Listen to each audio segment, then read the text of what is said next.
forever. NBA now and forever.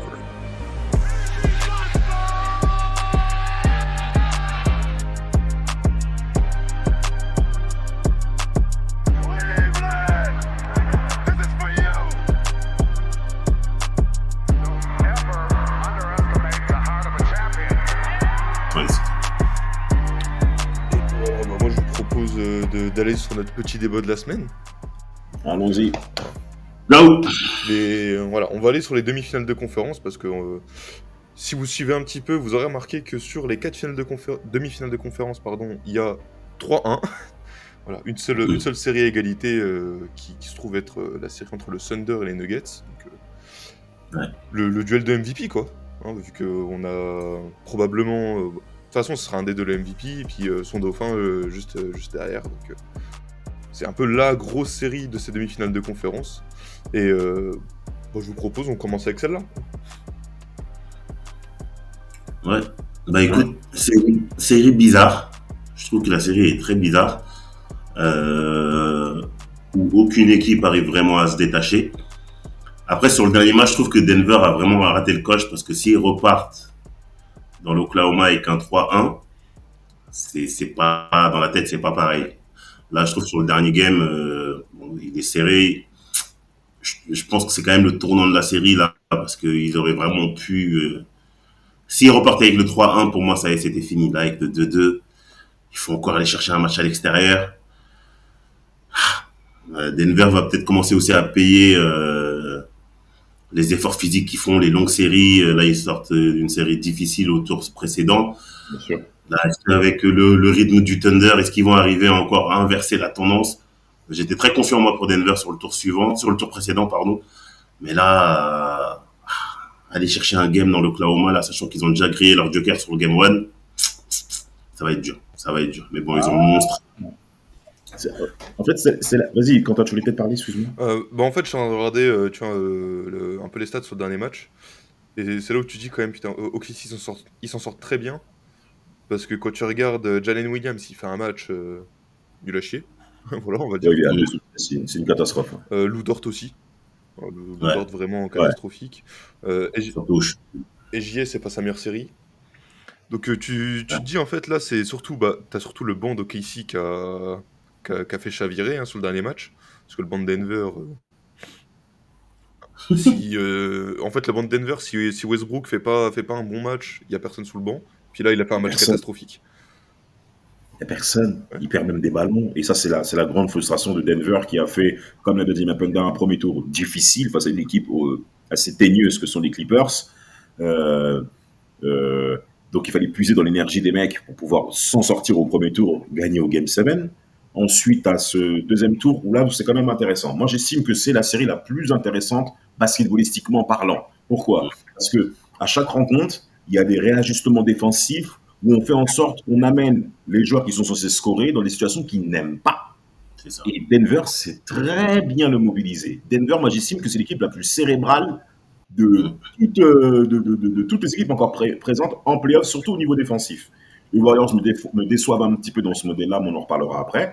Mais c'est SGA, potentiellement MVP, là, il a affaire à une situation auquel ça va lui demander de se réajuster lui aussi offensivement. Bon, le Thunder, comme vous l'avez bien dit, sur le Game 4, s'en sort très bien grâce à leur banc. Il y a plus de 30 points qui ont été marqués par les Wallace, Isaiah Joe, Williams, tout ça. Donc, ils ont des mecs sur le banc qui savent très bien shooter à 3 points et ça a permis même au Thunder de gagner cette rencontre dans le Colorado. Moi, c'est surtout vers le bascule au niveau du troisième quart-temps parce que Thunder est bien devant dans cette rencontre. Denver revient petit à petit en se réajustant défensivement et Denver passe devant. Il mène plus 6, je crois. Et après tu as le Thunder qui retrouve du shoot à 3 points où tu as SJ qui ressort pas mal le ballon et tu as les mecs qui finissent bien. Le Denver, ce n'était pas forcément prévu. En fait, le Thunder a réussi à se réajuster par rapport à ce que proposait Denver défensivement. Et ça demande à ce que psychologiquement, tu puisses te remettre à niveau rapidement. Sinon, c'est la défaite. Sinon, c'est la défaite. Vas-y, finis. Là, je parlais juste d'une défense collective qu'organise bien Denver, c'est vrai, mais tu as un bonhomme qui est clairement limité, c'est Nikola Jokic. Il a des statistiques qui ne correspondent pas à ce qu'on attend de lui. Il est peut-être cramé, mais il faut quand même donner ses compliments à Isaac Hartenstein, qui fait quand même un bon travail défensif sur lui en un contre. Ouais, il est dur, Hartenstein. Ouais. Il le gêne vraiment. Après, pour revenir sur ce que tu disais sur la défense de Denver, ouais, ils ont essayé, enfin, ils ont réussi à sortir un peu le Thunder de leur zone de confort Tout à fait. et de leur certitude, mais en choisissant un peu aussi leur poison. Tu vois, donc là, par exemple, Quentin disait que OKC s'en sort bien, mais on peut aussi voir le truc dans le sens inverse.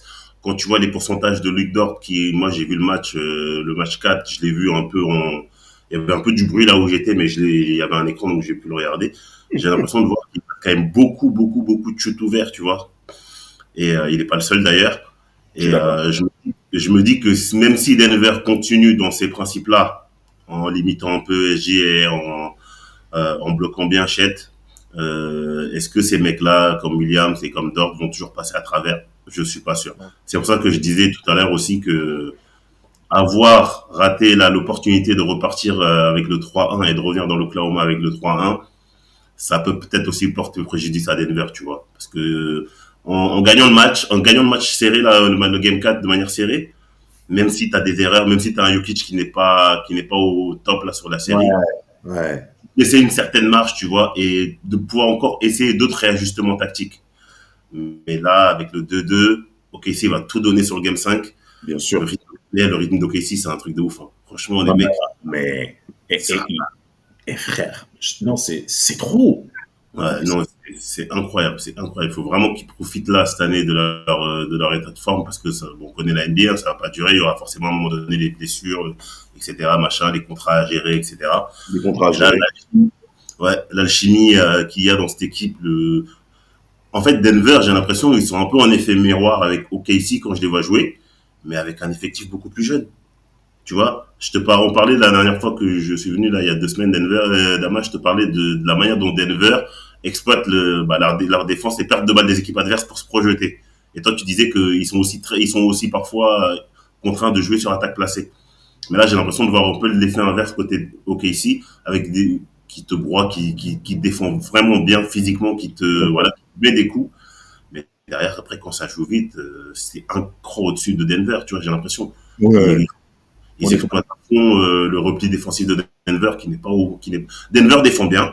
sur les attaques placées, mais je trouve que leur défense en transition, elle est un peu moyennasse, tu vois. Bah, physiquement, ça commence à peser aussi. Hein. Les mecs, mais Ouais. tu regardes le nombre des minutes des mecs. En plus, là, ils jouent tous les 2 jours. Ouais. Tu regardes le nombre des minutes, 44 minutes, 41 minutes, 38 minutes, 42. Mais attends, c'est normal que physiquement, à un moment, ça pèse. Et c'est là où on fait le parallèle avec le titre 2023 qu'avait Denver, avec le très bel effectif qu'ils avaient, les Browns, les Jeff Green, tous ces bonhommes-là, et avec ce qu'on voit aujourd'hui. En vrai, Denver, ils s'appuient vraiment sur l'expérience qu'ils ont eue lors des dernières playoffs. Ça se ressent que les mecs, ils connaissent le milieu, ils connaissent le modèle, tu vois. Et OKC est en train de faire ses armes. Mm. Donc, là, la confrontation qu'on a, on a affaire, comme tu l'as dit, à 2 styles différents, mais qui se rejoignent sur pas mal de points où il faut mobiliser une certaine forme de technicité parce qu'il y a un autre bonhomme aussi qui est bien muselé, c'est Jamal Murray. Mm. C'est facile aussi pour lui. Hein. On sait qu'en playoff, ça lui arrive très bien de step up. Et Samuel et Kevin s'en souviennent très bien du côté des Lakers. Mais là, avec Dort justement pas loin, et après on pourra, t'as Caruso derrière aussi. Ouais. J'ai bien peur que ce soit l'équipe peut-être la mieux construite pour ces playoffs. Franchement, en termes d'effectifs complets, avec le banc, la rotation et tout, c'est peut-être l'équipe la mieux armée là, à l'instant T. Ouais. Et en plus, la marge de progression qu'ils détiennent, mais bon, comme tu l'as dit, on a des luttes au niveau des transferts pour l'été prochain. Mais cette série-là, j'attends que Jokic puisse passer à un autre niveau. Il est capable de le faire. Est-ce que Bien maintenant, sûr. il est prêt? Il est prêt. Bah, le Il problème avec Yuki, c'est que t'as l'impression qu'il est mort cramé sur le match suivant, il te lâche un 42, 17 est... buts, tu Bah vois. ouais, exactement. C'est ça qui est relou, tu vois. Donc, de toute façon, je pense que le salut de Denver, il faut qu'ils aillent chercher le match 5 là-bas. Il faut qu'ils aillent chercher le match 5 là-bas parce que, avec un gros match des deux grosses têtes, sinon ça va être très, très, très dur. Ah, ça va être chaud. Ça va être chaud. Et en plus, SG, il commence à prendre ses aises là. Il commence à retrouver ses spots et toutes ses positions. Ouais. Ça va être. Non, c'est vraiment intéressant. Pour les mecs qui veulent vraiment grandir dans le basket, quel que soit leur discipline, leur domaine, entraîneur, coach, c'est la série qu'il faut regarder. Pas ces Celtics là qui nous font des shoots, des arbres là. Vas-y. Vas-y. Tu veux qu'on passe sur les Celtics, Damas? Tant qu'on Alors, y est. on est à l'ouest. On finira à l'ouest avant de passer à l'est, non? Ouais, voilà, on finit. Et sur la série OKC Denver, juste un petit mot sur Aaron Gordon, pardon, qui est quand même le meilleur ami de Jokic sur cette série. Enfin, même sur les playoffs, j'ai l'impression, parce que le gars, il sort un peu de nulle part. Hein. Attention, toute proportion gardée, parce qu'on l'a déjà vu faire des très bonnes playoffs, être un excellent défenseur. Mais bon, Gordon qui reprend un peu le rôle de Murray à foutre des game winners qui sortent de nulle part, c'est pas mal quand même. Ouais, non, c'est clair. Aaron Gordon, moi j'aime beaucoup la mentale qu'il est en train de développer depuis 2-3 ans. On passe quand même d'un joueur qui était, entre guillemets, catégorisé juste comme un dunker, à un mec qui est complet offensivement. Que ce soit sur la mi-distance, il fait du bien à 3 points. Bon, la défense, il se la donne, ça a toujours été le cas. Même dans l'intelligence, mais de toute façon, j'ai envie de te dire, quand tu joues avec un mec, un monstre comme Jokic, si tu n'es pas un minimum intelligent, tu ne seras pas sur le terrain. Et j'ai l'impression que lui se sert beaucoup de... C'est lui qui, j'ai l'impression, qui arrive le mieux à exploiter la vigilance que provoque Jokic sur le terrain. Et aussi sa vision de jeu. Je trouve que c'est celui qui aimante le mieux ça là, dans l'effectif de Denver. Là, donc ça, franchement, c'est gros chapeau à lui. Mais ouais, Jamal Murray doit augmenter le niveau là sur... il doit sortir, voilà. Il doit quand même un peu aider Jokic parce que c'est dur quand même de... En plus, t'as l'épaule de l'autre là, Michael Porter Jr. qui est touché. Ouais, c'est clair. C'est vilain, c'est vilain. Denver là, vraiment, faudra vraiment sortir les tripes pour aller chercher ce Game 5 Non, décisif. La bascule. Ouais, c'est ça. Puis, qui t'a parlé de monter de niveau, les Warriors, faudrait peut-être monter de niveau aussi, hein, parce que j'en parlais avec Damas en off, là, le dernier match de Jimmy Butler a été quand même assez timide. Hein, voilà. À part Trayce Jackson Davis, c'est lui. C'est pas une bonne série. Hein. Non. Mais là, tu vois, sur le Non. dernier match, à part Trayce Jackson Davis, dans le 5 majeur, c'est lui qui prend le moins de tirs. Il a pris 9 tirs. Ouais. Draymond Green a pris 14 tirs dans le dernier match. Mm. Podziemski aussi, 14 tirs. Buddy, 11 tirs. Du coup, Butler, 9 tirs. Bon. Alors qu'en face, du coup, Edwards, ça step up, surtout en deuxième mi-temps. Julius Randle, on en parle en off. Moi, j'aime bien le clasher en off parce que voilà, je trouvais que c'était un mec, comment dire, moyen, hein, qui était là pour la régulière, qui était là pour ses contrats. Mais là, en playoff, il nous fait mentir. Même s'il doit négocier un contrat cet été, hein, on rappelle. Il y a peut-être un rapprochement à faire avec ça. Mais les Wolves vont encore monter de niveau. Ouais, non, c'est clair. Pour moi, la série, elle est finie. Oh, Pour moi, la série, elle est finie. Parce que moi, de ce que je vois des Warriors, j'ai encore revu là le game de cette nuit, là, j'ai vu la rediff là tout à l'heure. Si Curry ne revient pas, pour moi, la série, elle est finie. Elle est quasiment finie à 90%. Après, on sait jamais en NBA, tu vois. Déjà, de 1, on savait de la dimension physique de Minnesota. On savait que ça allait poser des problèmes aux Warriors qui ont réussi à se dépatouiller malgré leurs problèmes de rebond contre les... c'était qui déjà le tour d'avant? Les Rockets. Contre... Rockets. Les Warriors, ils ont joué qui avant là? Ils ont éliminé qui? Les Rockets. Memphis. Ouais, les Rockets. Ouais, contre les Rockets. Yeah. Qui est une équipe dans le même profil, c'est-à-dire qui a beaucoup d'impact physique, etc. Ils ont réussi à faire des petits ajustements, etc. Là, j'ai l'impression quand même que physiquement, Minnesota, c'est un cran au-dessus encore. Et là, tu vois vraiment les limites des Warriors. Je pense qu'ils auraient pu s'en sortir en faisant encore les mêmes ajustements, en faisant de la zone, comme Kerr un peu aime faire. Là, ils utilisent des rotations avec presque tous les mecs jouent. Ouais, tout le monde. Tout le monde joue, ils cherchent un peu la bonne formule, etc. Mais en fait, ça cache une certaine réalité qui date même pas de cette série-là. C'est que, déjà, ça on le savait déjà, Curry est trop important, même quand il ne score pas. L'attention qu'il attire, etc. C'est incroyable. Et la deuxième chose, et c'est ça que je trouve le plus grave, c'est que il y a trop de limites aussi dans cet effectif. Il y a trop de mecs moyens, en fait, dans cette équipe des Warriors. Il y a trop de mecs moyens, je suis désolé. Pods, j'ai du mal à dire son nom, donc je vais dire Pods, je le trouve très, très, très mauvais. Ah J'ai ouais vu des choses. Ah, Quinton il Pass, est. Hein? Quinton Pass, là, le petit blanc. Non, non, Podzimski, là, je sais pas quoi, là. Ah, Podzenski. Ah, ok. Ah, je suis en ouf. Ah, je le trouve mauvais. En plus, je vois, il joue des 39 minutes, mais je le trouve exécrable sur la série. Waouh. Je trouve qu'il est trop nul. Il fait des choix de passe, il met pas un tir. Je sais pas, je le trouve deux spies. Vraiment, je le trouve vraiment nul sur la Ah, c'est série. la série. Ouais, peut-être, ouais. Sur la série, je le trouve vraiment laid. Et ouais, non, même les Kuminga, même s'il fait un bon game 3, un bon game 2 aussi, c'est voilà. Tu vois là que vraiment les Warriors, le jeu sans ballon de ces mecs-là par rapport à ce qui se faisait il y a quelques années, c'est pas pareil. Ah bon, C'est vraiment pas pareil. t'as plus la même matière. Puis Ah non, t'as plus la même matière. Et c'est là en fait que t'avais un peu des mecs un peu inconnus au bataillon qui arrivaient toujours à sortir un peu du bois côté Warriors. Là, j'ai l'impression que ils ont pas ça en magasin là. Ils ont pas ça en magasin. Donc ça va être très très dur. mais, Sans Curry là. mais là, tu parlais de Podziemski. Après aussi, je pense le problème, c'est que du coup, Curry, comme Curry est blessé, c'est lui qui joue en meneur de jeu, même si t'as Draymond en playmaker principal.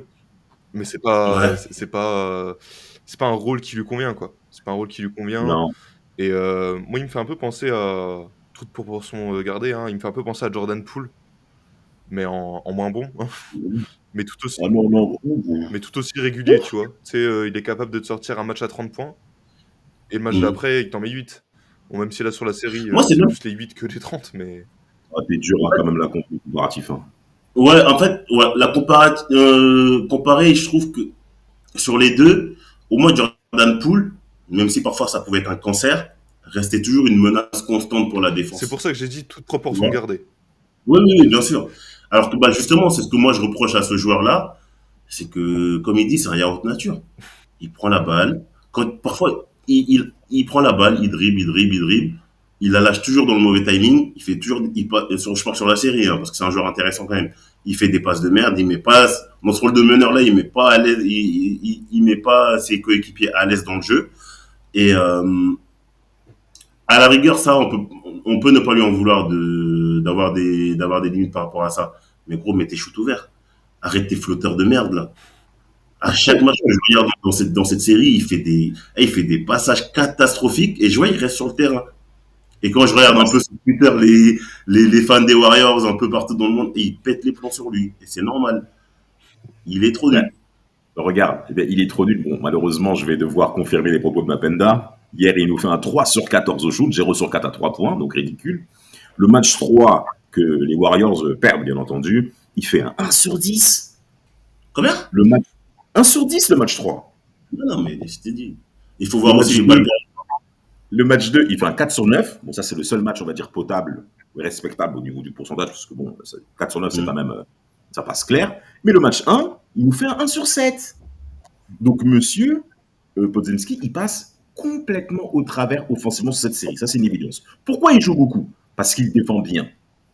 Il a de la présence, il essaie de se taper. Moi, en tout cas, je l'ai vu en saison régulière, je l'ai vu en playoff. Même l'année dernière, tu vois que Podzemski, il a quand même du potentiel. Ok, on a compris qu'au niveau du shoot, il y a clairement des choses à régler. Mais en tout cas, il défend bien, ce qui explique sa présence, parce qu'en moyenne, il est entre 29 et 30 minutes par rencontre sur la série. Mais ça, c'est une évidence que ça passe pas du tout. Hier, sur le match d'hier, il y a aussi un autre bonhomme qu'il faut forcément cibler. Ben, c'est Jimmy Butler. Il shoot 9 fois, comme tu l'as bien dit, Quentin, mais il a un différentiel de moins 30. Mais c'est suicidaire en playoff, gros. Ça veut dire que la deuxième mi-temps, où justement, Anthony Edwards, là, l'homme que je n'aime pas, mais qui est très fort, il régale. Il fait un troisième quart-temps de malade, jusqu'à ce Ouais. que les Wolves, ils prennent pratiquement plus 20. Et là, en fait, il n'y a pas photo hier. Dès que les Wolves, et ça c'est la clé de cette série, dès que les Wolves mettent l'impact physique nécessaire, que ce soit dans les rotations, ou je pense même que Jimmy Butler, au niveau physiquement, parce que tu as Jaden McDaniels qui le rentre quand même dedans, le mec, il n'arrive plus à suivre. Moi, je pense que Butler, physiquement, ça commence à tanker. C'est vrai que l'absence de Curry, comme tu l'avais dit, Mependa, ça fait mal, mais physiquement, justement, il y a un autre bonhomme qu'il faut forcément cibler, c'est Julius Randle. Et c'est là où moi, Draymond Green, c'est pas normal que Julius Randle mette 2 fois de suite 30 points. Ça fait beaucoup. Ça fait beaucoup, ouais. C'est trop. Bah après, là, sur le dernier match, c'est vraiment à cheval entre la deuxième moitié du troisième quart-temps et le début du quatrième quart-temps où ils se font manger. Ouais. Et si tu regardes bien le run que fait Minnesota à ce moment-là, c'est quand, bah, comme tu dis, quand ils step up. En plus, Minnesota est une équipe physique, mais si tu regardes bien leur match, en second sur les premières mi-temps, ils sont un peu en dilettant. Contre Ouais. les Lakers, on a vu ça, mais dès que on commence le troisième quart-temps et on se dirige un peu progressivement vers les quatrièmes quart-temps, là, ça commence à sortir l'envergure, les Nasrid, ils commencent à s'y mettre. Quand tout le monde commence à s'y mettre, là, Di Vincenzo, qui est là pour gratter aussi, là, c'est compliqué. C'est compliqué. Excusez-moi. Ouais. Et quand Minnesota commence à défendre, bah, tu vois que tu as parlé des rotations, mais juste même dans les duels physiques, les Warriors, ils explosent à chaque fois. Pourtant, ils ont Ouais. des physiques. Hein. Kuminga, son point fort, ça reste le fait de se lâcher. Ouais. Et quand je le vois se lâcher et que sur le moindre contact, c'est lui qui vole, je me dis, ouais, non, là, les Warriors, ça va être très, très dur pour eux. Et pour revenir sur Jimmy Butler, là, tu as dit qu'il était un peu à court physiquement, mais même je crois, sur ce match 2 ou 3, il y a une mi-temps, il fait une mi-temps à 0 point en prenant que, Ouais. je crois. Donc là, c'est pas le seul match où il est un peu effacé, tu vois. Tu sens que voilà, il y arrive pas. Dès que il arrête souvent son dribble très très vite. Et après, voilà, j'ai l'impression de voir que ça côté Warriors, des joueurs qui arrêtent leur dribble, qui sont contraints d'arrêter leur dribble en plein milieu de la raquette ou à mi-distance. Et après, ça cherche des passes comme ça vers l'arrière. C'est le Mais seul pourquoi, qui mais n'arrive pourquoi pas il à n'arrive dépasser. pas à ressortir? Justement, Mapenda, c'est très bien ce que tu dis, mais pourquoi il n'arrive pas à ressortir justement comme il faut? Parce qu'au niveau des rotations défensives, des dépassements défensifs, les Wolves sont au point. C'est vrai que Ouais. l'absence de Curry fait du bien à tout le monde du côté des Loups, ça c'est une évidence, mais il faut trouver des alternatives. Et moi, par rapport à ça, ben, justement, pour l'instant, ça n'a pas. Là, la série va rebasculer dans le Minnesota. Euh, je- Franchement, vaut mieux que les Wolves ils finissent la série, hein, Ouais, c'est parce mieux. que ça reste ça reste des champions. Faut pas rêver des anciens champions. Faut en terminer. Et là, Curry, on a une date de retour probable ou pas du tout? Ils veulent pas précipiter à skip, ils veulent pas précipiter son retour, même pour le Game 5. Mais moi, je pense qu'ils devraient même forcer, histoire de le faire sortir du banc, hein. Moi, j'avais vu un truc Game 6, je crois, j'avais vu. S'il y avait un Game 6, je crois qu'il était là. Ah, ben Butler, faudra qu'il nous fasse du bluff Butler, hein. Là, c'est le moment. Ouais, ouais, à un moment donné, ouais. C'est le moment. Draymond Green aussi, qui offensivement hier était assez intéressant, il était assez agressif. Tu vois, Ouais, c'est vrai, il est bien vraiment offensivement. offensivement il est bien, mais en fait c'est en défense en fait. Ouais. Les mecs rentrent trop facilement dans sa peinture. Julius Randle fait un peu trop ce qu'il veut, j'estime, parce qu'hier il fait 11 sur 21, 4 sur 8 à 3 points, 31 points. Wesh. Julius Randle, bon, physiquement, en soi, on sait qu'il a un peu de la technique, hein. Julius Randle, il a du handle. Mais Draymond Green a tout pour l'arrêter. Bien sûr. Et c'est pas pour l'instant ce qu'on voit. Donc, à un moment, il faudra arrêter de commencer à crier sur XY. Concentre sur ton basket, gros. Ton fond de commerce, c'est la défense. C'est le moment. Faut que tu le clashes à un moment donné, hein. Tu peux pas t'empêcher. Hein. Non, là, je parle de basket, frère. Oui, mais tu peux pas t'empêcher de lui mettre un taquet et Ah, ce de mec-là. basket, pourquoi tu veux mon opinion? Non, on parle Ouais. de basket. Hier, il n'y a Après, rien à dire. après, je trouve que, tu vois, on parlait tout à l'heure des rotations de Steve Kerr à 12, 13 joueurs. Tu sais, il y a des choix qu'il doit faire qui sont assez évidents, sur lesquels, en fait, il s'appuie pas. Pourtant, il a des éléments qui peuvent lui montrer que ces choix-là, Et par il faut exemple, qu'il... Bah, comment il s'appelle, là, le poste 4-5, là? Jackson Jackson Davis. Ouais, voilà, Jackson Davis. Ouais. Je trouve qu'offensivement, il a des séquences intéressantes, tu vois. Tu parles Je sur trouve- l'ensemble ou sur la série de ce Non, ouais, je parle sur l'ensemble de la série. Il y a des passages où il est bon, Ouais, mais derrière, il le sort très rapidement. ouais c'est vrai. Kuminga, Après, hier, tu regardes Jackson Davis, il joue 19 minutes, il prend 3 fautes. ouais, mais tu vois, mais 3 fautes, d'accord. Mais 19 minutes pour un mec qui est l'un des rares que tu as utilisé, sur beaucoup de joueurs que tu as utilisé, à t'avoir montré quand même des choses intéressantes, je trouve que 19 minutes, c'est pas assez. Oui, Ah non, mais ouais. on est d'accord, c'est pas assez, Kuminga, mais s'il se prend les 3 fautes en 2 cartons, tu vois, qu'il le mette un peu au placard, bon, ça tu comprends, parce que voilà. Mais Mais après, ouais, après, je suis d'accord qu'il aurait pu le remettre après. après, Justement, en fait, moi, je pense que Carter, il faut pas avoir cette lecture-là de, ouais, il a joué 19 minutes, il a pris 3 fautes. Si sur le match, par exemple, Steve Kerr lui donne des consignes d'aller au charbon défensif ou ouais, voilà, d'être en mission défensive sur un handle ou sur un autre mec, forcément, oui, tu vas prendre des fautes, c'est naturel. Mais si derrière Steve Kerr, il n'arrive pas à voir que sur les autres matchs, il a quand même des séquences où il gratte du rebond off, là où ils ont été catastrophiques tout le long des playoffs, qui t'amène quand même une certaine densité physique, t'en as besoin contre Minnesota, gros, mets-le un peu plus. L'utilisation de Kuminga, je comprends pas. Un match, là, il joue un peu plus quand même sur la série. Un autre, là, parfois tu le mets au frigo, tu sais pas pourquoi. Parfois tu le mets, et lui aussi, d'ailleurs, doit aussi faire, bon, là, il le fait, mais doit aussi être un peu plus constant. Le petit barbu blanc, là, comment il s'appelle? C'est qui ça? Lequel? Le petit meneur, là, avec un premier pas, là, lui, je l'adore, ce mec. C'est pas un top joueur, mais je kiffe. Pas de Spencer. Ouais, voilà. Ouais, Spencer. Ouais. Essaye de tenter des choses, tu vois. Là, de toute façon, les Warriors, là, tant que Curry n'est pas là, ils ont rien à perdre. Mais je pense que tu peux quand même constituer un 5 en changeant un peu tes habitudes qui peut aller un peu surprendre Minnesota. Et je trouve que Kerr, en fait, il utilise beaucoup de joueurs, mais au final, pour pas grand chose, tu vois. Essaye de faire un truc concret. Je sais pas, j'ai l'impression il tourne pour faire tourner, il tâtonne, il cherche, mais essaye quand même de changer vraiment un truc dans ton 5 de départ ou dans ton 5 comment ça s'appelle, pour finir le match. Mais voilà, tu fais sortir des mecs, tu fais rentrer un tel, il n'y a aucune constance. Et je trouve que voilà, ça n'aide pas du tout les Warriors, tu vois.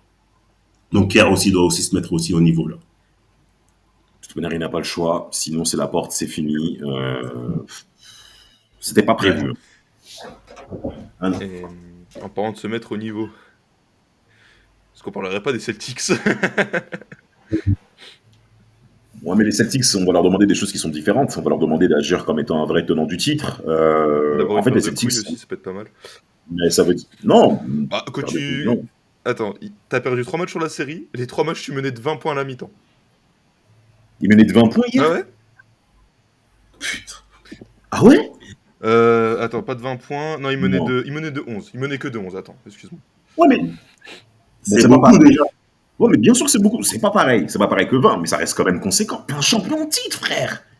Bah, ça reste conséquent quand t'as déjà pris 20 points. T'as déjà bazardé 2 écarts de 20 points. Mais de ouf. Ça veut dire quoi? T'as mené plus 51 points de différentiel et tu perds ces matchs-là? Ouais. Si on fait le total des 3 rencontres que les 6 ont perdues, ils ont mené plus 20 au premier match, ils ont mené plus 20 au deuxième, ils ont mené plus 11 encore hier, et ils ont perdu ces 3 matchs-là. Mais ça veut dire quoi? Ça veut dire qu'on a affaire à des mecs qui comprennent rien. Moi, Tate et moi, on est potes avec un gars, il supporte les Celtics, Milan AC, Adama, je te salue, toujours on fait des dédicaces aux mecs. Il supporte les Celtics, tu vois. Qui ça? Adama Samassa, tu connais pas, mais bon, c'est un ref et tout. On a grandi en cité, Tate et moi, on le connaît, tu vois, donc tu vois, tranquille. Et donc, je le salue justement. Et Adama, quand on est connecté, genre en nuit pour faire des matchs, tu connais ref? On salue pas Tate. Hein. Non, mais... Homophobie. Non, mais c'est bon, pas ici. Mais bon, ouais, Adams, tu vois, il supporte les 6, tu vois. Et nous, on est connectés à 1h du matin pour regarder les matchs des Celtics. Surtout, toutes les périodes printanières, c'est comme ça. Et là, de 1h jusqu'à 6h du matin, sur les 2 premiers games, il n'arrive pas à dormir. Il a le seum, le frère. Parce que c'est proprement scandaleux de voir un champion en titre agir comme ils le font. Et tu as l'impression qu'ils ne comprennent pas. Tu as l'impression que les mecs, ils ne comprennent pas. Alors, c'est vrai que Jalen Brunson, il fait une série exceptionnelle. Mais en fait, c'est pas normal que Brunson ait eu autant de difficultés face aux Pistons au premier tour et qu'il respire un petit peu plus avec les 6 dans les money time. Alors que t'as Drew sur le dos. T'as dit quoi? Alors que t'as Drew Holiday sur le dos. T'as Drew Holiday sur le dos. T'as Derrick White qui peut être là. Mais attends, t'as tous ces bonhommes-là. Et en plus, les 6, ils prennent trop de points. Ils ont pris 120 points hier. Alors que c'est censé être un match clé. Donc, moi, je suis désolé, on ne va pas tout remettre derrière la blessure de Jason Tatum, qui faisait d'ailleurs même hier le match de la série. Ils étaient déjà remontés avant, de toute façon. Parce que les Knicks passent devant à la fin du 3e quart. C'est ça. Tatum, il a joué quasiment tout le 4e quart, vu qu'il s'est blessé à 3 minutes de la fin. Oui, exactement. C'est pour ça qu'on ne va pas se cacher derrière la blessure, je ne sais pas quoi. Il n'y a rien à dire là-dessus. Non, les Celtics ne jouent pas comme des champions en titre. Et ils remettent en cause le fait qu'ils aient gagné le titre. On a l'impression pour l'an dernier. Et sans compter que les Celtics, ils ont de l'expérience quand même. Ils ont fait 6 finales de conférence Ouest en 8 ans, frère. Et toi, tu nous fais des trucs comme ça? Non, moi, je suis désolé, t'es 6, t'as le droit d'être en colère, et Joe Mazzulla, il y a des comptes à rendre. Bah moi, je vais aller plus loin que toi, Damas, quand tu dis comme s'ils n'étaient pas conscients de ce qu'ils font. Bah, le plus grave, c'est qu'ils en sont totalement conscients. Et tu vois, ça, bah, tu vois, le soir, là, où tu as envoyé une série de vocaux, là, après la victoire d'Indiana, là, Ouais. on parlait un peu plus, après, plus généralement de la NBA Tout à fait. et de certaines mentalités de certains joueurs. Bah, tu vois, moi, ce que j'ai vu, surtout sur les, après, ils ont quand même, on va dire, ils ont quand même essayé de faire l'effort sur les 2 derniers matchs, et encore, je trouve ça shoot encore beaucoup. Mais, pour moi, c'est de la fainéantise tactique. Quand tu es un champion en titre, avec ce que tu as montré sur les 2 dernières années, qu'est-ce qu'ils ont montré, les Celtics? De la défense, de l'adresse. Bon, ça, après, de toute façon, l'adresse, en NBA, on peut pas reprocher aux joueurs, aux équipes de shooter et non plus que d'habitude à 3 points. Tu as montré aussi de la présence intérieure. Même, tu sais, les séries, enfin, même les fois où tu vas pas au bout avec des Robert Williams blessés ou qui jouent pas, etc. T'avais toujours on sentait que quand t'avais pas cette menace à l'intérieur, t'étais limité. Donc ça veut dire que tu t'appuyais quand même aussi un minimum sur un jeu intérieur. On a vu l'année dernière avec Porzingis quand il s'était blessé, on se posait des questions sur ce qu'ils allaient faire et tout. T'arrives cette année en tant que champion en titre, tu proposes quoi? De prendre 60 shoots à 30 points, à 3 points par match. Et de faire des pourcentages, et de faire des 13 sur 60 ou des 15 sur 60. C'est des ouf. Tu vois? Et le pire, c'est que tu peux shooter 60 fois, il n'y a pas de problème. C'est le jeu actuel. Moi, je suis pas fan. Je pense que pas grand monde est fan. Mais c'est comment tu les prends, en fait, ces shoots. Tu peux shooter vite, il n'y a pas de problème. Ça fait il y a 20 ans, Mike D'Antoni le faisait, il n'y a pas de problème. Fais-le, il n'y a pas de problème. Mais il y a un truc, il y a des, en fait, que ce soit en NBA, en Euroleague ou en Prénat, il y a des principes de jeu sur lesquels, en fait, tu peux pas déroger. Quand tu rates 3 shoots à 3 points sur la même possession, tu vois, sur la même possession, je parle même pas genre sur 3 minutes ou sur la même possession, donc sur les 24 secondes, tu récupères le rebond off, tu repars quoi sur un shoot à 3 points dans le corner sur une jambe, en touchant la mousse, tu récupères la balle, l'autre action d'après c'est un 3 points, mais en fait, ça y est, il n'y a plus rien à dire en fait. Il n'y a plus rien à dire. Tu vois, pour ça, j'ai une action en tête, je crois que c'était au Game 2, où C'est à l'Overford. Où t'as Jrue Holiday, il récupère le ballon, après un 3 points raté, il rate le 3 points, rebond offensif, ça la passe à Jrue Holiday, il y a un trou dans la défense, il a un peu avancé à mi-distance, il a de l'espace pour tirer, et ouais, quand il recule là, puis le mec il a le temps de revenir, et puis il envoie une saucisse. Ouais. Frère. Ouais, il y a celle-là, elle m'avait choqué. Il y avait celle-là qui m'avait choqué. Et il y en a une autre où Jrue Holiday qui fait d'ailleurs un boulot au rebond offensif. Moi, je comprends toujours pas comment les équipes arrivent à ne pas. Ils savent que ce mec-là, il a une présence au rebond, mais il n'y a pas d'écran retard. Tu vois, c'est des trucs bêtes, tu vois, que, ok, c'est de la NBA, ok, c'est différent, ok, c'est un show et tout. Mais ça reste du basket, les gars, en fait. Le mec qui prend un meneur, te prend 3 rebonds offensifs dans la même action. À aucun moment, le coach adverse dit, t'as race la pute, mets un écran retard. Mais je sais pas, tu vois. Non, mais c'est des trucs, mais mets un écran retard, je sais pas, mets un écran retard où tu viens t'asseoir. Tu vois, je sais pas, à un moment donné, t'as 15 000 assistants là qui sont là avec des emplois fictifs. Il y en a aucun qui est capable de lui dire, les gars, Jrue Holiday au rebond, il faut le bloquer avant qu'il rentre dans la raquette. On a à des gamins de 12 ans à l'US Bagnolet. Tu vois ce que je veux dire ou pas? À un moment donné, il faut être sérieux, tu vois. À un moment donné, il faut être sérieux. On parle de la meilleure ligue au monde. Tu vois des choses comme ça. Non, tu vois. Et il y a l'action dont Quentin parle. Et je crois en plus c'est sur le même match, le Game 2, parce que je crois que celui-là, c'était le fou. Et j'ai jamais vu ça. En plus, pas trop quand ils prennent l'eau, là. Rebond offensif de Jrue Holiday. Il ressort sur Allerford. Il est, franchement, sur ses appuis, il est limite derrière le panier. Il n'y a aucun défenseur sur lui. Il reçoit son ballon. Il se remet même pas un petit peu dans ses appuis. Il n'y a pas de défenseur devant lui. Déjà, il n'arrive pas. Il ne remet pas en place ses appuis. Et il t'envoie un shoot comme si c'était Curry Prime. Alors que ton équipe prend l'eau au shoot. Tu n'es pas à droit. Mais t'espères quoi, en fait? C'est pareil. Non, mais en fait, moi, je comprends pas où est-ce qu'ils veulent en venir, les Celtics. Pourquoi ils font ça? Il n'y a aucune raison pourquoi ils font ça. Tu as des bêtes de slasher. Tu as des mecs qui ont une densité physique incroyable. Tu as des intérieurs T'as tout en magasin. T'as même des gars comme Jalen Brown qui ouvrent leur gueule en disant en conférence de presse, je pense que personne dans cette équipe et même dans la ligue n'est meilleur que moi pour aller au panier. Bah on va au Bah, panier. vas-y, bah, Je comprends, moi, je comprends pas. Comme tu as bien dit, Mapenda, ils disposent d'un effectif exceptionnel et ils nous font un basket comme ça. Ils c'est nous font ça un en basket fait. comme ça. Non, en fait, il y a un tel manque d'incohérence quand on arrive sur les fins de rencontre du côté des Celtics, et il n'y a pas cette maturité qu'on attend d'un champion titre, je le répète bien. Avec toute la bouteille que tu as maintenant, vous avez 27-28 ans de moyenne d'âge, c'est le moment d'agir avec une certaine forme de statut, tu vois. Que ce soit même en défense, c'est des choses qu'on doit lire plus facilement, et même en attaque. Cette multiplication des shoots à 3 points, c'est insupportable. Quand ça rentre, on est tous saucés, mais on sait tous que ce n'est pas des bons shoots.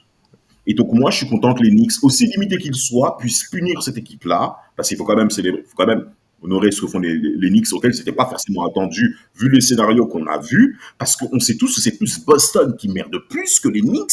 Mais bien sûr. Mais C'est pas- surtout quand tu vois ce que les Knicks ont proposé sur le tour précédent contre Détroit, où on a déjà vu, enfin, on a dit ici que les Knicks étaient quand même décevants par rapport à une équipe comme Détroit où ils étaient censés montrer une supériorité plus grande, tu Bien vois. sûr. Mais là, regarde les deux premiers games. Tu mènes de 20 points et tu continues à shooter à 3 points. Ça veut dire que toi, tu reposes ta réussite que sur du shoot à 3 points. Que sur le jeu d'extérieur. Et, Que sur le shoot extérieur. et regardez Si les tu shoots. vois, oui, vas-y. Non, je disais juste regarder les shoots. Continue, Mapenda. Ouais, voilà. Si tu vois que ta réussite te fuit, déjà, c'est déjà douteux de baser, enfin, d'aller chercher t'as l'ambition d'aller chercher un back-to-back et de le faire que sur du shoot à 3 points. Et c'était ouf. Moi, déjà, je trouve ça déjà un peu limite. Mais à partir du moment où tu vois que dans le déroulé des games, tu commences à mettre une avance, mais gros, bah, va chercher des fautes, fais un peu durer le match, sois agressif, va chercher va mettre, en fait, c'est comme ça que t'enterres l'adversaire. Tu l'as déjà enterré avec du shoot à 3 points. Maintenant, va le chercher avec des fautes, va provoquer des lancers francs, etc., fais tourner le chrono, etc.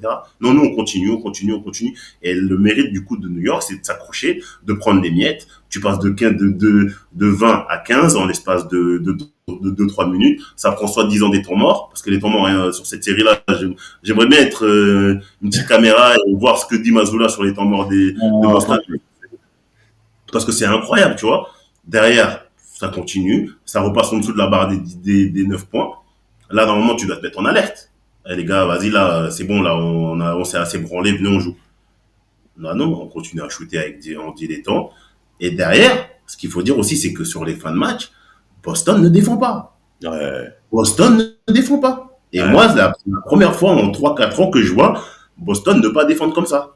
On est d'accord. Bah, à New York, bah, c'est pas une équipe de bébés. Ils ont des mecs accrocheurs, ils ont des mecs qui. Non, mais c'est vrai. Désolé pour les insultes, hein. Mais New York, on peut dire ce qu'on veut sur leurs limites, mais c'est des mecs quand même tendres. On a beau le critiquer comme on veut. Là, il va quand même au mastic un Mais minimum. là, mais attends, Ton, s'il arrive dans la raquette, t'as l'impression en face ils sont perdus. Non, mais c'est un truc de fou. C'est un truc de fou. Sur le match 2, là, ou même le match 3, il gratte un nombre de rebonds off incroyable. Ouais. Alors que c'est pas du tout sur les trucs sur lesquels on le voit d'habitude.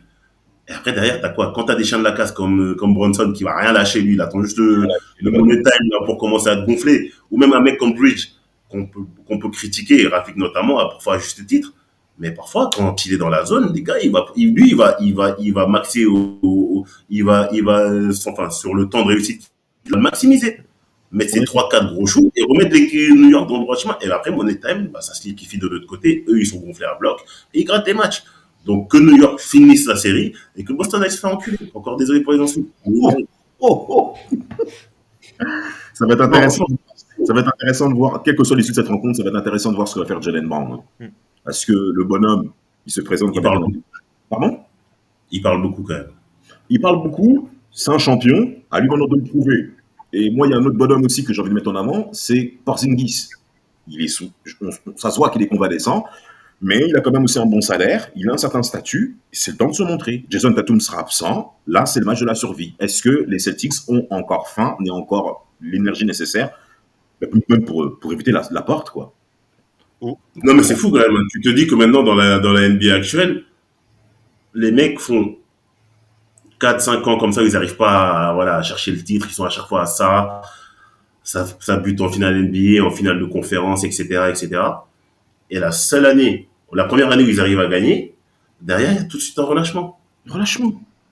Et ça, par rapport à des équipes, par exemple des équipes où les Browns a joué, ou les Warriors récemment, même Denver qui est dans la jungle de l'Ouest, ils ont gagné une fois, tu sens encore qu'ils ont faim. Tu vois? Et t'as Ah, des équipes avec des mecs qui jouent ensemble maintenant depuis 5, 6 ans.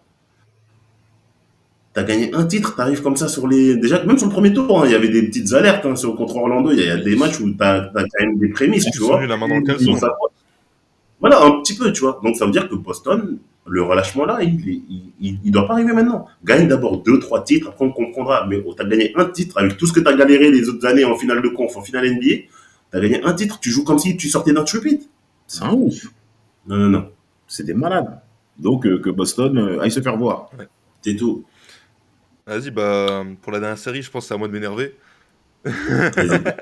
C'est chaud, vas-y, Quentin. Oh, parce que Enfin, moi, j'arrive après. bah ouais, toi, je sais que tu vas être ravi, mais on parlait du fait de jouer comme des connards. En fait, non, précise bien. Oublions les insultes. Mets les mots basket pur, s'il te plaît. J'ai envie de t'entendre. Et tu vois, je sais même pas où commencer parce que j'ai trop le dernier match en tête. Où c'était. Il n'est pas représentatif de la série, excuse-moi. Ouais, non, il est pas représentatif. On en a parlé, toi et moi, on en a parlé en off, pareil. Où on parlait surtout de Donovan Mitchell, où Donovan Mitchell, les 3 premiers matchs, c'est 41 points de moyenne.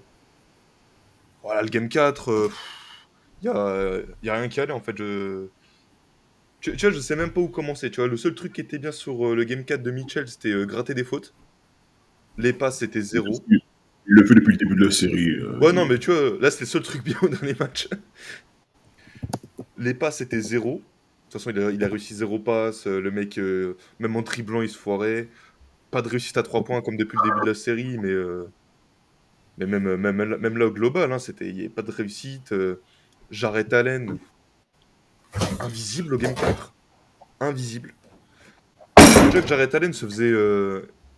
Il se fait quand même un peu malaxer par les Pacers parce qu'à chaque fois, pour la défense, ils le font sortir. En plus, les Cavs, ça switch de partout. Les mecs, ils se font allumer depuis le game 1 parce qu'ils switchent partout. Bah, Jarrett Allen, ça continue de switch pour aller défendre sur des Haliburton, des machins et tout. Là, Jarrett Allen, aucun impact au rebond, aucun impact en défense, aucun impact offensif. Evan Mobley, pareil, hein, on a connu meilleur impact, hein, surtout pour le Deepoy. Garland, encore Garland, vas-y, le game 4, ça va, mais bon, t'as pris quoi? Il a pris 5 fautes? Ouais, vite, ouais. Ouais, et puis il était déjà à 3 fautes, je crois, au deuxième carton. Enfin, C'est ça, ouais. il y a rien, mais vraiment, le game 4, il y a rien qui allait, même si, comme t'as dit, Damas, ça représente pas la série. Tu te prends plus 40 à la mi-temps. Plus 40 à la mi-temps. T'as marqué 16 points sur le deuxième carton. En fait, surtout le Game 4, c'est passé avec les Cavs. Ils ont marqué que 6 shoots. Ouais. Et le reste, c'est des lancers francs sur la première mi-temps. C'est extrêmement grave. Mais moi, pourquoi je dis que ça... 4 shoots, j'ai les stats devant les yeux. 4 sur 17. Non, c'est le deuxième carton. Ouais, c'est le deuxième carton. Mais pourquoi 8 shoots. 8 shoots avant la première mi-temps, à la fin de la première mi-temps, qu'on scorait les Cavs. Mais pourquoi ce match-là n'est pas représentatif? Dans cette série-là, les Cavs, ils ont fait 2 fois plus 20 au cours de la rencontre. Le Game 2, ils ont mené plus 20 face aux Pacers. Le Game 3, ils ont mené plus 20 aussi. Le Game 2, en fait, il fait très, très, très, très, très, très mal, ok, à toute la série. Parce que les Cavs ont clairement dominé la rencontre. Il y avait l'absence des 3 joueurs majeurs, Garland, Hunter et Evan Mobley. Tous les 3 étaient absents sur le Game 2. Et sur tout le match, vous avez mené au score, mais nous, on a tenu. On s'est tapé pour tout accrocher. On s'est arraché la gueule pour rien lâcher. Et après, il y a cette fin de rencontre où, clairement, les Cavs passent pour des véritables imbéciles. Mais bon, on se dit peut-être quoi, les Cavs... non, en fait, non. Moi, j'estime qu'on a positionné les Cavs à un statut qu'ils n'avaient pas. Merci. C'est pas parce que... Ils auraient dû l'avoir, ce statut. Tu fais une énorme saison régulière. Mais tu fais une énorme saison régulière. Tu fais une des meilleures saisons de l'histoire de ta franchise. C'est pas la meilleure. Une des meilleures, j'ai dit. Une des meilleures, parce que t'as quand même 64 victoires. Vas-y, LeBron, vas-y. Et t'es censé être le favori. T'es censé être le favori, et là, tu ne joues pas comme le favori. Tu joues comme une équipe qui a peur de gagner. C'est pas le favori. T'es censé, j'ai dit. En fait, Quentin, juste avant de vous laisser, moi, je vois ce que Damas veut dire. Ok, les Cavs font l'une des meilleures saisons régulières de leur histoire, il n'y a pas de problème. Tu vois. Maintenant, il faut voir aussi le contexte de la saison régulière, où on sait que maintenant, voilà, on le voit bien à l'Ouest, des équipes qui arrivent 5e, 6e, ils arrivent à l'Ouest en playoff, c'est d'autres équipes, tu vois. Dans l'histoire récente des caves, pour LeBron, il n'y a rien qui justifie, malgré une bonne saison régulière, qu'il soit placé aussi haut dans les favoris, tu vois, malgré une bonne saison régulière, encore une fois, je le répète. Et le truc, c'est que l'année dernière, t'as vu contre Orlando, ou t'as déjà vu aussi ta raquette quand t'arrives en playoff. Voilà, ça quand même, ça baisse un peu en niveau. T'as des petits problèmes de blessures. Les deux là, Mobley et Allen, c'est plus aussi tueur qu'en saison régulière. Mais maintenant, moi, le truc où je veux mettre l'accent, c'est par rapport à Donovan Mitchell. Et pour moi, ça symbolise beaucoup de choses, tu vois. Merci. Et je crois que c'est Rafik qui disait. Maintenant, en fait, le problème, c'est que pas nous, hein, mais les gens en général, un mec, il va arriver, il va faire un match à 37, 40 points. On va dire, ah là là, putain, mais quel laveur, il est trop fort, etc., etc. Mais si tu regardes le contexte du match, le gars, il passe la moitié de son match sur la ligne des lancers francs. Il y a un match où il a arbitré comme si c'était un triple MVP. Il fait 22 lancers francs. Il va 22 fois sur la ligne. C'est Il va, le Game 2, je crois. après, il est agressif. Mérite, tout le mérite lui revient. Il est agressif, il est efficace au lancer, il a plus de 90%, il n'y a pas de problème. Mais c'est que derrière, en fait, donc déjà, il y a la moitié des points, c'est des lancers francs. Le reste, voilà, il y a deux, trois. Tu regardes les pourcentages, c'est pas non plus un truc de ouf. C'est pas catastrophique, mais c'est pas non plus un truc de ouf. C'est mid, on va dire. C'est surtout les 3 points qui font baisser parce qu'il est à chier à 3 points depuis le début de Voilà. la série. Voilà, c'est ça. Donc, c'est-à-dire déjà, les stats les pourcentages à 3 points, elles sont pas bonnes. Et du coup, tu t'arrives dans le money time, t'as un mec qui va mettre un peu plus de temps à rentrer dans son match, mais qui, dans la gestion et dans le tempo qu'il va donner à son équipe, va mettre en avant un peu plus ses coéquipiers, etc. Et qui, lui, derrière, va arriver un peu en closer. Je parle d'Haliburton, tu vois. Et c'est là, pour moi, que tu vois c'est quoi un grand joueur de playoff et un joueur de saison régulière. Et moi, en fait, la conclusion que je fais, c'est que là, tu as un joueur de playoff qui a l'odeur du sang, qui est Tyrese Haliburton, qu'on va respecter à un moment donné et qu'on va arrêter de traiter de tiktokeuse. Et un mec comme Donovan Mitchell, qui, dans les attitudes, moi, je suis désolé, dans les attitudes, j'ai l'impression que ce mec-là, il a 3 baguettes. En fait, c'est ça, en fait. C'est pas les stats en tant que tel. On pourrait s'arrêter de dire, ah putain, vas-y, il joue avec des merdes, il a 40 points de moyenne sur les 3 points, vas-y, fin du débat. Sauf que c'est pas ça. C'est que le problème, c'est que Donovan Mitchell, déjà, il a une attitude de merde. Sur le game 2, il a une attitude de merde. Il fait le mec qui regarde de haut, il a des lancers francs sur des petits contacts, il regarde des gens en mode, mec, tu peux pas me tenir physique. Ok, ça fait partie du show de la NBA, y a pas de problème. Mais gros, t'as encore rien fait encore. T'as gagné 2 séries dans ta carrière, t'as encore rien fait. T'as fait ta première saison au Jazz, derrière, t'as dû gagner une série l'année dernière, c'est tout. Là, cette année. Non, généralement, il dépasse le premier tour quand même, mais après, c'est en demi-finale. Il a gagné combien de séries? Franchement, il a pas gagné beaucoup de séries dans sa carrière, mais même 3, 4, ouais, 3, ouais. 3. Ouais. Mais même, tu vois, Le confrère. ça rejoint en fait ce qu'on disait sur les Celtics. C'est qu'en fait, maintenant, les mecs, ils font une grosse saison régulière. 5 séries déjà. 5 séries. Oh, super. Félicitations. Non, mais en fait, le truc, c'est qu'en fait, ça rejoint un peu dans une autre mesure ce qu'on disait sur les Celtics. Les Celtics, ils ont gagné, là, il y a un relâchement. Eux, il y a une bonne saison régulière, très bien conduite du début à la fin, avec des séries de 15, 16, 17 victoires, il n'y a pas de problème, c'est très bien. Mais quand tu arrives en playoff, frère, c'est une autre saison qui commence. Arrête de rester sur tes acquis ou sur tes certitudes de la saison régulière. Bah, Mentalement, mets-toi dans... Et moi, je trouve que Mitchell, notamment sur les fins de match ou sur les séries où c'est un peu plus dur, il répond pas présent là-dessus. Donc oui, les stats sont bonnes, il y a du lavage, il y a du 40 points, du 38, ça c'est un scoreur élite, il n'y a pas de problème. Mais quelle est la plus-value au final que tu apportes à ton équipe quand là, le match il est serré? Sachant que derrière, quand tu prends le parallèle avec Indiana, Siakam ne fait pas une bonne série, il fait pas des bonnes playoffs. En dehors d'hier où il commence, en dehors du dernier match où il commence vraiment là à montrer son vrai niveau, il fait pas ça. Haliburton, je crois il y a pas de, tu vois, t'as moins l'impression de carton offensif, mais gros, quand money time, là, donne-moi le ballon, écartez-vous, je mets les gros shoots. Et on le voit là, Donovan là-dessus? Non, on ne le voit pas. Faire la petite passe au bon moment qui va faire ton équipe sur des possessions clés, va prendre confiance et va aussi, du coup, enterrer notre équipe. Je vois Haliburton, je vois pas Mitchell. Donc Mitchell qui se remette en question, qu'il arrête ses attitudes là de mec qui a gagné 3 MVP, d'accord? Qui se comporte en leader quand ça compte vraiment, mais pas en plein milieu du match, ou parce que tu as un avantage de plus 15, toi ta feuille de stats elle est remplie, tu crois que tu es arrivé. Non, ça n'est jamais fini, frère. Sois un tueur. Et c'est cet esprit-là que moi que j'aime pas chez Mitchell. et qui doit changer s'il veut devenir un joueur vraiment élite chapeau 1 confirmé.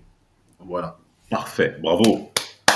Bravo, Mapemba. Franchement, on va pour t'apprendre ton après, mon ref. Excellent. Allez, je vous laisse là-dessus. Et Quentin, viens plus jamais. Si les Cavs, là, ils sortent, là, petit attaque personnel, viens plus nous saouler, là, sur le groupe. Voilà, c'était Alors que ma la peine plupart du d'arriver. temps, c'est vous venez me lancer sur le sujet.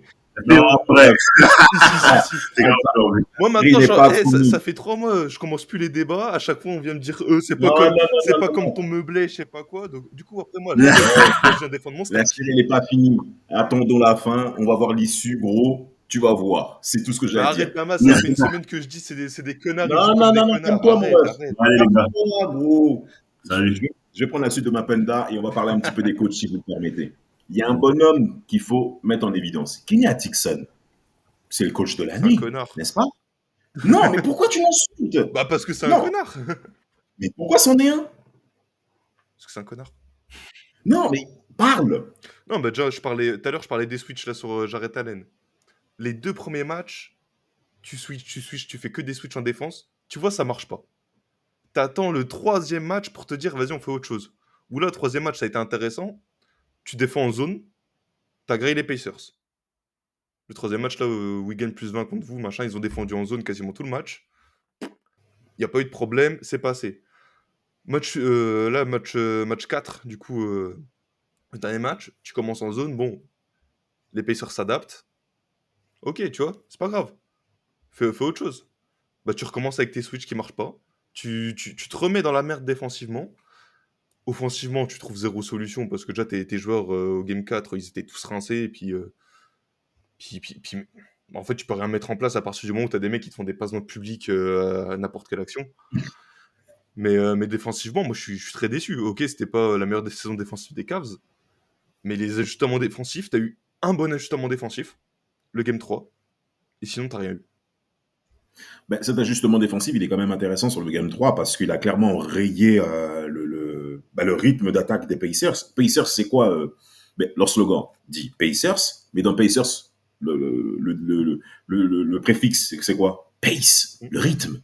Donc, tant que les Cavs n'arriveront pas à casser le rythme des Pacers offensivement, et depuis que Ray Carlisle est là, nous jouons, notre identité est basée sur la puissance du rythme, tant qu'il ne sera pas enrayé, ils vont prendre leur sauce. Ah bah ouais. Ils vont prendre leur sauce. Moi, j'insiste bien, hein, il a très bien développé Mapenda sur la série de Donovan Mitchell. Mais même les Cavs au niveau de leur attitude. Je pense qu'ils ont été clairement surpris à ce que les Pacers puissent leur rentrer dans lors du Game 1. Et ça, c'est clairement inacceptable parce qu'en fait, c'est une équipe qui sort de finale de conférence. Donc, je pense qu'on l'a clairement oublié. Et pas que les Cavs non plus. Même les médias américains, mais également les médias qu'on a ici en Europe. Je savais que t'allais Il y arriver a- là-dessus.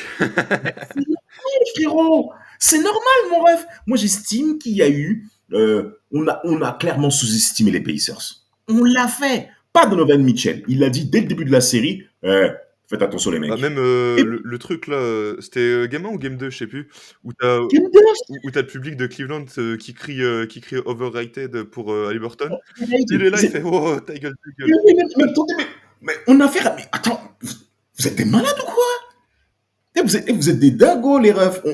Tyrese Haliburton n'est pas un scoreur. Mais c'est un bon shooter. Il peut avoir de très bons pourcentages. Et quand il est lancé, ça peut être très, très, très, très, très compliqué. Il a un physique assez frêle. Il ne défend pas bien. Même si l'utilisation défensive qu'il a faite lors du Game 2, justement. Il fait les Mais efforts. soyons clairs. C'est pas là où on l'attend. Moi, il y a un autre bonhomme qui m'avait clairement déçu sur le début de la série. C'est Pascal Siakam. Qui, soyons clairs, était dominé physiquement par Evan Mobley. Le meuble a fait son taf en 1 contre 1. Tu vois? Mais c'est collectivement que les Cavs patinent. En tout cas, le Game 4, on a rapidement vu, en tout cas, moi, j'ai rapidement vu que les Cavs n'étaient pas dans la même disposition d'état d'esprit qu'au Game 3. Ça s'est vu assez rapidement. Et surtout que les Pacers ont fait beaucoup plus d'efforts défensivement que les Cavs. Ouais. On voit dans les courses, on voit dans la position, on voit dans le langage corporel. Il y a beaucoup de choses qui étaient clairement différentes sur le Game 4. Et ben, ça s'est clairement retrouvé sur le score qu'on a vu. Et après, à la fin de la première mi-temps, où tout rentre, mais parce que psychologiquement, il y a une ouverture après avoir bien défendu aussi. Donc, le plus 40, c'est vrai que je dis que ce match-là n'est pas représentatif. Le Game 5 arrive. Dans quel état de santé est Donovan Mitchell? Il est en day-to-day, mais il devrait jouer normalement. Bah oui, il va jouer. Parce qu'il a, Manière, il a il un a- petit problème à la cheville. Après, tu vois, ça, c'est un autre problème des Cavs. Moi, ça commence un peu à me saouler. Ça fait 3 années de suite qu'on les revoit en playoff. À chaque fois, t'as des problèmes de blessure. Darius Garland, là, il y a 2 ans, contre les Knicks au premier tour, il est pas là, si je dis pas de bêtises. Ouais, il est pas Et quand il est là, il pue la merde. Là, cette année, ça va, il fait des bons matchs, Darius Garland, cette année, mais il a été blessé encore. Il est revenu qu'au Game ouais, c'est 3. en défense qu'il a du mal. C'est en défense. Ouais, mais même, tu vois, au niveau des blessures. Parce qu'il Oui, n'est pas là les 2 oui, premiers déjà, matchs, il revient au Game 3, même si au scoring, il n'est pas présent au Game 3, tu vois la différence dans le mouvement de balle des Cavs. Voilà. bien sûr. Là, t'as Evan Mobley qui a été blessé, t'as Hunter qui a été blessé, Jarrett Allen, je crois, il a des petits soucis de blessure aussi. Tous les ans, les 4 là, ils ont des problèmes de blessure. Tous les ans. Tous les ans. Alors, c'est normal, t'arrives en playoff, tu viens de te taper 82 matchs, surtout que généralement, à part quand Garland il se fait exploser la mâchoire par les Raptors, généralement les mecs jouent quand même beaucoup de matchs. Mais t'arrives toujours en playoff, ça va pas, machin. Prends sur toi, gros, toutes les équipes, ça leur arrive. Toutes les équipes, elles arrivent, et des petits Oh, bobos. oh. Prends sur toi. Je suis d'accord avec ce qu'il disait, ma peine, tu vois, sur l'histoire du mental. Pas forcément que Donovan Mitchell, hein, je vais prendre les 4 en exemple, hein, tes 4 stars, entre guillemets, vu que c'est 4 All-Stars. Ils ont tous un problème de mental, tu vois, Jarrett Allen, j'en ai parlé au début. Il a été soft hier. Enfin, avant-hier, pardon. Ouais. Ouais, il a été absent, Il a été absent. soft. Mobley, il fait toujours son truc là, bluff, je suis kawaii, mais 2 m 10, je parle pas, machin, je suis stoïque. Quand il veut, il peut. Et il veut pas souvent, j'ai l'impression, tu vois. Alors que tu vois, Damas, toi, tu sais que je l'aime bien. Tu sais que j'aime bien ce joueur. Oui, Mais après, oui, faut dire les choses. Le game 1, il a été bon. Encore, oui. tu vois, bon. Oui, oui, il a été offensivement, il a été présent. En défense aussi, non, non. Bon. Game one, il était. Mais là, les autres matchs, ok, t'as ta blessure, machin, mais les autres matchs, zéro. Ah, mais il a une entorse à la cheville, hein, c'est vilain aussi, hein, au niveau de la récup, hein, pour un mec comme Mobley, surtout vu son physique. Il a une taille qui nécessite à ce que physiquement il soit quand même prêt, surtout qu'il a un physique assez frêle quand même, hein, le bonhomme. Hein. Bon, en fait, regarde, le game one, il fait 20 points tir bon, c'est vrai, mais en tête, en termes de différentiel, c'est le plus mauvais de l'équipe avec un -20. C'est quand même vilain, en fait, quand tu es le meilleur défenseur de la ligue et que tu te retrouves avec un différentiel de -20. Ah ouais. Mais moi, je le répète, c'est d'abord collectivement que les Cavs doivent résoudre ça, réduire le rythme des Pacers comme il le fait au Game 3. Mais Rick Carlisle, qu'il faut quand même honorer, il a remis les choses en ordre, parce qu'un joueur qui en a clairement profité sur le Game 4, c'est Obi Toppin, qui est déjà un joueur athlétique, assez aérien, assez mobile, et avec tous ces éléments-là, tu te retrouves avec un profil qui est un peu différent des autres. Maintenant, il faut encore trouver des solutions. Le Game 5 va être là, qui va arriver même tout à l'heure, je crois. Euh, Bon, je sais on espère une victoire des Cleveland, mais on est en playoff. Il faut surtout observer comment maintenant il faut gagner ça. Ouais. La première solution, Le- réduire le rythme. Et il y a un bonhomme sur cette série qui est assez intéressant, c'est Evan Turner. Miles Turner, pardon. Evan, non, il est en retraite. C'est Miles Turner qui, offensivement, met pas mal de choses intéressantes. Et on revient en effet à Jarrett Allen qui n'y est pas pour l'instant. Mais tu vois, il y a un truc que j'ai remarqué, surtout au Game 4 où c'était vraiment voyant, c'était quand les Cavs font des prises à 2. Première mi-temps, je me souviens d'une action, tu vois, je sais pas pourquoi, d'un coup ils viennent à 2 sur. Il y a moyen que c'est Liberton qui reçoit le ballon. Ouais, Liberton. Ils viennent à 2 dessus, je crois que c'est Sam Merrill qui lâche son défenseur pour y aller, et je sais plus ce qu'ils font. Et t'as Obi Toppin, il est tout seul dans le corner. Liberton, ok, ils sont 2, il se retourne, il le voit, il a juste envoyé le ballon. Bah ouais, le mec, il a un boulevard ligne de fond. Bah forcément, le mec, il arrive, tu lui passes le ballon. En plus, je crois qu'il commence son cut. Haliburton lui passe le ballon, bah ouais, bah forcément, tu te fais dunker dessus. Bah oui. Oh, Tu vas faire quoi? pourquoi tu lâches Obi Toppin dans le corner? Déjà qu'Obi Toppin, il sait quand même un minimum shooter. Puis en plus, Oui. le mec une fois qu'il est lancé, qu'il est lancé. Mais est-ce que tu penses que tu vas l'arrêter? Bah, je sais pas, qu'il y en a un qui reste dessus, tu vois, parce que tu sais très bien que le mec, il est quand même expert là-dedans, dans le fait de faire un cut ou de jouer off-ball, le mec, il est expert là-dedans. Le lâche pas, mon frère. Après encore, Siakam, là, quand tu parlais de la fin du deuxième carton, où t'as Siakam, là, il rate pas un shoot. Là encore, vas-y, Oui. là, tu peux rien faire, parce que même si tu le défends, il le met. Il a été bien défendu, il les a mis. Il y a 2-3 points d'affilée qu'il met, il est quand même bien défendu, il les met quand même. Bon, là, tu peux rien faire, tu vois, j'ai rien à dire. Mais il faut se concentrer sur les petites choses, sur les mecs qui savent jouer au ball, les mecs qui font des bons placements, il faut se concentrer là-dessus. On est complètement d'accord et sur ça, les Cavs ont clairement failli. C'était pas attendu, je le répète bien. Beaucoup de personnes avaient positionné les Cavs selon moi un statut qui était un petit peu trop haut. Va falloir maintenant que les Cavs nous montrent des choses qu'ils n'avaient pas montrées depuis le début de saison, c'est-à-dire être mis au coup près. Allez, les Cavs ont un petit peu lutté sur la saison régulière quand ils sont partis à l'Ouest mars dernier où ils ont pris pas mal de défaites, c'est vrai. Mais là, on est en playoff, comme l'a dit Mapenda, c'est une autre saison et il faut gagner 3 matchs maintenant face aux Pacers pour sortir. Si on fait le parallèle entre les Celtics et les Cavs, qui sont dans la même situation par rapport aux deux équipes, j'estime même que les Six ont plus d'armes pour surpasser les Knicks et aller en finale de conférence que les Cavs. Maintenant, attention. Après, Donovan Mitchell est blessé. Après aussi, la différence, c'est que les Knicks, la rotation est quasi inexistante, alors que les Pacers, même dans ta rotation, t'as de très bons joueurs. Parce que les Pacers, c'est ça que j'aime bien avec cette équipe, c'est que la menace peut venir de vraiment partout. Parce que déjà, t'as Haliburton, qui est un excellent playmaker, hein, c'est un des meilleurs de la ligue. Si ce n'est le meilleur. Ouais, après, t'as Jokic, t'as machin, t'as... Non, c'est pas la même chose. C'est pas la même chose. C'est un des meilleurs. On parle d'un meilleur. Ouais, mais c'est un des meilleurs, tu vois, ça y a pas de débat. Oui. T'as Miles Turner, c'est quand même un excellent pivot, que ce soit protection de cercle, comme le fait de stretch. Siakam, c'est un excellent joueur. Obi Toppin, on vient d'en parler, c'est devenu un excellent role player. Oui. Ah putain, comment il s'appelle? Smith, il est très bien. Smith, Andrew Nembhard. Très bon shooter. Qui fait quand même du bon boulot sur Mitchell. Malgré le fait que Mitchell, il est tourné à 41 points, il a quand même fait du bon boulot, Nembhard. Parce que je pense que t'avais pas Nembhard sur Mitchell. Il y a moyen, il t'en mettait 50 plus d'une fois. Ouais, possible. Donc t'as quand même... puis même sur le banc, t'as McConnell, tu vois, c'est un joueur intelligent. Enfin, même Thomas Bryant, il avait fait des bons matchs, là. Le Game 4. Ouais, bah oui, bon, même s'il fait un petit peu trop de fautes à mon goût, mais il a mis un shot à 3 points à un moment sur le corner qui était très intéressant sur le Game 4.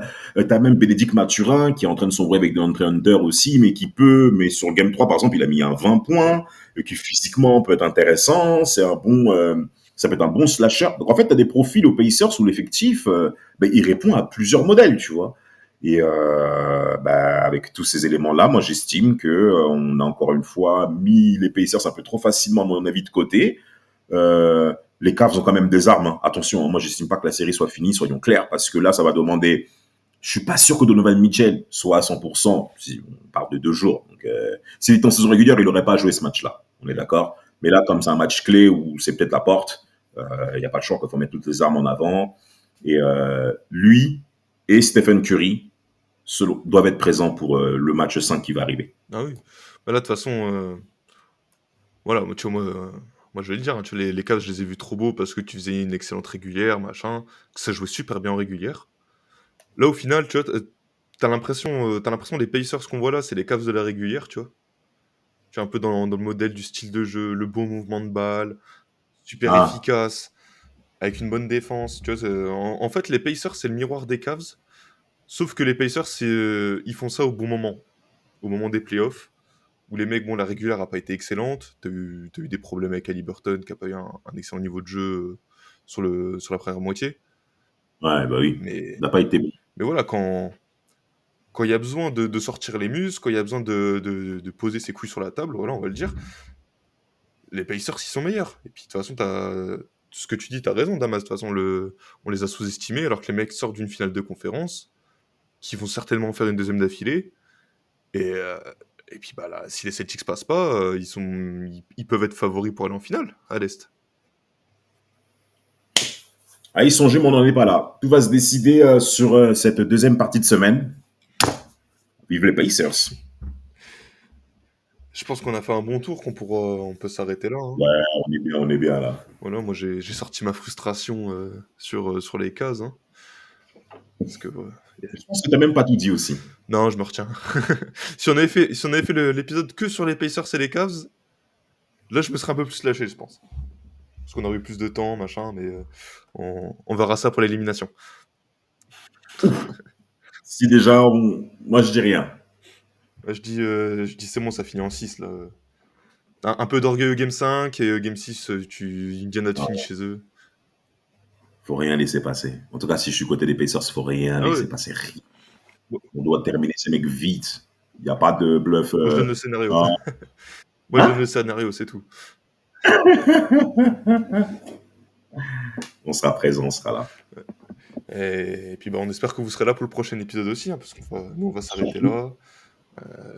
Là, pour nous, il est 13h40 quasiment. Je commence à avoir la dalle. Donc, on va vous dire au revoir. Hein. On vous remercie encore pour l'écoute de cet épisode. N'oubliez pas de nous laisser un petit avis 5 étoiles sur votre plateforme de streaming préférée. Petit commentaire sur YouTube pour le référencement. Et un mot de la fin, Damas? Un mot, les vieux sont en train de laisser la place à des jeunes. Hein. Ouais. Steph Curry, Jimmy Butler, Denver, on ne sait pas encore, mais bon. LeBron, KD qui n'a pas fait les playoffs. Ces deux-là, moi, j'ai pas envie d'en parler.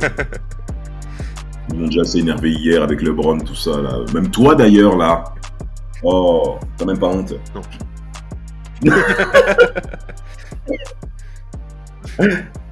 Allez, Sur cette belle... Une prochaine. Ciao, ciao. ciao.